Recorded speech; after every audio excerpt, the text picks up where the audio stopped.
मेरा नाम एक्स मुस्लिम अब्दुल्ला है। यह चैनल किसी भी मुसलमान के प्रति नफरत फैलाने के लिए नहीं है। हम यहाँ केवल वही इस्लाम दिखाते हैं जिसकी व्याख्या कुरान और हदीस में की गई है। हम न तो कोई बात जोड़ते हैं और न ही कुछ छुपाते हैं। अगर किसी को हमारे कंटेंट से आपत्ति है तो पहले कुरान और हदीस को पढ़े, फिर हमसे सवाल करें। हेलो दोस्तों, जय हिंद, वंदे मातरम। तो भाई स्वागत है आपका अपने इंडियन एक्स मुस्लिम अब्दुल्ला चैनल पर। जैसे कि आप सभी को मालूम है, मेरा नाम है अब्दुल्ला और आज के इस वीडियो में हम ये जानने की कोशिश करेंगे क्या मोहम्मद अल्लाह के पैगंबर थे या नहीं थे। ठीक है भाइयों, बने रहे हमारे साथ। ये आपको स्क्रीन पर सही बुखारी की हदीस नजर आ रही है। ये सही बुखारी की हदीस नंबर 3 है और ये सही बुखारी की हदीस नंबर 6922 है। इन दोनों हदीसों में क्या लिखा हुआ है? इन दोनों हदीसों में ये लिखा हुआ है कि हमारे प्यारे नबी मोहम्मद सल्लल्लाहु अलैहि वसल्लम कुछ दिन का खाना पीना लेकर गुफा में चले जाया करते थे और वहां जाकर अल्लाह की इबादत किया करते थे। यानी 3-4 दिन का खाना ले जाकर और वहां अल्लाह की इबादत किया करते थे गुफा के अंदर, और उस गुफा का नाम था गारे हीरा। एक दिन क्या होता है कि उस गुफा के अंदर एक फरिश्ता आता है जिसका नाम जिब्रील था, और वो हमारे प्यारे नबी से कहता है इकरा, यानी पढ़िए।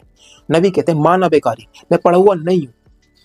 तो वो फरिश्ता हमारे प्यारे नबी को बहुत तेज दबोचता है, भींचता है और फिर उनको छोड़ देता है। फिर दोबारा कहता है इकरा, यानी पढ़िए। फिर नबी कहते हैं माना बेकारी, मैं पढ़ा हुआ नहीं हूँ। फिर वो दोबारा उन्हें भींचता है, दबोचता है और पूरी ताकत से दबोचता है, यहाँ तक कि नबी कहते हैं कि मुझे बहुत ज़्यादा तकलीफ हुई थी जब उसने मुझको दबोचा था। फिर वो तीसरी बार कहता है इकरा, यानी पढ़िए। फिर नबी कहते हैं माना बेकारी, मैं पढ़ा हुआ नहीं। फिर वो तीसरी बार भी उन्हें दबोचता है और फिर उन्हें छोड़ देता है और फिर आयत पढ़ के सुनाता है कि इकरा बेस्मि रब्बिक लजी खलक खलक इंसान मिन अलक, और ये मालम यालम तक पढ़कर चला जाता है। फिर हमारे प्यारे नबी मोहम्मद सल्लल्लाहु अलैहि वसल्लम दौड़े दौड़े घर पर आते हैं, अपनी बीवी खदीजा से कहते हैं कि मुझे चादर उड़ा दो। जब उनकी बीवी उन्हें चादर उड़ा देती है तो कुछ देर के बाद जब उनका डर खौफ चला जाता है तो उनकी बीवी खदीजा हमारे प्यारे नबी से पूछती है कि क्या बात हुई, क्या परेशानी हुई। तो वो सारे हालात अपनी बीवी खदीजा को बता देते हैं कि क्या क्या वाकया मेरे साथ पेश हुआ, और कहते हैं कि मुझे अपनी जान का खतरा है। तब उनकी बीवी उनको अपने चाचाजाद भाई वर्का बिन नौफल के पास ले जाती हैं, जो कि अरबी में बाइबल लिखा करते थे और वो ईसाई थे। तो जब उनके पास मोहम्मद को लेकर चली जाती हैं तो वर्का बिन नौफल मोहम्मद सल्लल्लाहु अलैहि वसल्लम से कहते हैं कि बताओ भतीजे, आपने क्या देखा। तो तब मोहम्मद सल्लल्लाहु अलैहि वसल्लम उनको सारा किस्सा बयान फरमाते हैं कि ऐसा ऐसा हुआ। तो ये सुनने के बाद वर्का बिन नौफल कहते हैं कि आप एक पैगंबर हैं और आप इस कौम के लिए चुने गए। आप जरा सोच के देखिए, ये किस्सा हुआ और यहाँ से उन्हें पता चला कि वो पैगंबर है। किसने बताया? वर्का बिन नौफल ने बताया। इसमें हमें बहुत सारे सवालात बनते हैं हमारे, जिससे हमें ऐसा महसूस होता है कि हमारे जो पैगंबर है मोहम्मद, वो पैगंबर नहीं थे। हमें एहसास होता है, और जितने भी मुसलमान मेरी इस वीडियो को देख रहे हैं आपको भी एहसास होगा, अगर वाकई आप एक ईमानदार मुसलमान हैं और दिमाग वाले हैं तो जरा सोचना जरूर जो भी मैं आपसे बात कहने वाला हूँ, और ध्यान से सुनना इस बात को। देखो, जब सबसे पहले फरिश्ता नबी के पास आया तो उसने कहा इकरा, यानी पढ़िए। और हम सब जानते हैं कि नबी अनपढ़ थे, वो पढ़े लिखे नहीं थे। तो जिस अल्लाह ने जिब्राइल को भेजा ये कहकर कि उनसे कहना कि पढ़िए, तो क्या अल्लाह को मालूम नहीं था कि नबी पढ़े हुए नहीं है? तो उन्होंने फिर इकरा क्यों कहा उनसे? आप जरा सोच के देखिए, आपको ऐसा नहीं लग रहा जैसे कि ये कहानी बनाई हुई है, जिसे फिल्मों में मिर्च मसाला डाला जाता है, इस तरीके से ये मिर्च मसाला डाला गया है। यानी अगर वाकई ही किसी दुनिया बनाने वाली की तरफ से ये वही आ रही होती और वाकई अल्लाह की तरफ से वही आ रही होती तो वो कभी भी ये ना कह के भेजता कि पढ़िए, क्योंकि अल्लाह को पता था कि पैगंबर जो पढ़े लिखे नहीं है। तो इससे हमें एक ऐसा एहसास होता है ये कहानी जो है मिर्च मसाले के तौर पर बना के डाली गई। फिर वो फरिश्ता उनको बेचता है। आप मुझे एक बात बताइए कि जब वो कह रहे हैं कि मैं पढ़ना नहीं जानता, मैं पढ़ा हुआ नहीं हूँ, तो उनको बेचने का क्या मकसद है? क्या कोई भी फरिश्ता उनको बेचेगा? नहीं बेचेगा ना। और एक चीज और मैं आपको बताना चाहूंगा कि इस तरीके से पहले किसी भी पैगंबर को बेचा नहीं गया। पहले भी बहुत सारे पैगंबर आए, इब्राहिम अलैहिस्सलाम आए, याकूब अलैहिस्सलाम आए, यूसुफ अलैहिस्सलाम आए, मूसा अलैहिस्सलाम आए, इदरीस अलैहिस्सलाम आए, यूनुस अलैहिस्सलाम आए। ये सारे नबी जितने भी आए, किसी को भी फरिश्ते ने नहीं बेचा। तो फिर बेचने का क्या मकसद है? اس کا مطلب یہ مرچ مسالے کے طور پر کہانی بنا کر ڈالی گئی۔ پھر ایک چیز اور میں آپ کو بتانا چاہوں گا کہ جب ان کی بیوی خدیجہ ان کو ورقہ بن نوفل کے پاس لے جاتی ہیں تو ورقہ بن نوفل کہتے ہیں کہ آپ ایک نبی ہیں۔ اب سوال یہ بنتا ہے کہ ورقہ کو پتہ کیسے چلا کہ یہ نبی ہیں؟ کس بنیاد پر کہا کہ تم پیغمبر ہو؟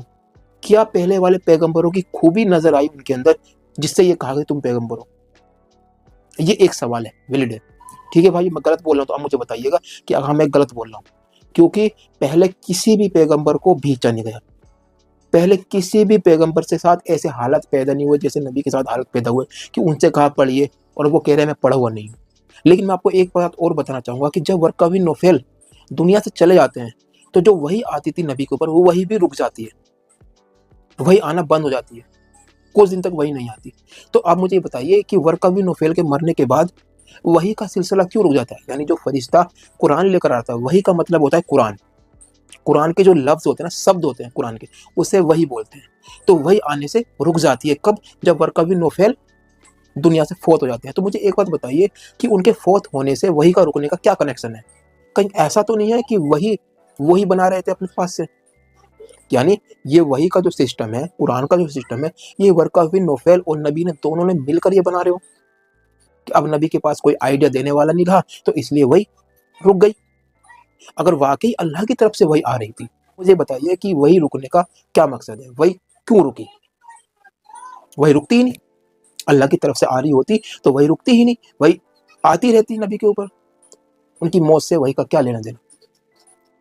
اس سے نا شک جاتا ہے، ڈاؤٹ جاتا ہے۔ نبی کے اندر ایک بھی ایسی خوبی نہیں تھی جو پہلے نبیوں کے اندر، پہلے پیغمبروں میں خوبیاں ہوا کرتی تھی۔ پہلے پیغمبر، میں نے یوسف علیہ السلام کے بارے میں سنا تھا کہ وہ انہوں نے بہت سارے غلاموں کو خرید کر آزاد کر دیا، لیکن یہاں ہمارے نبی غلام بنا رہے تھے۔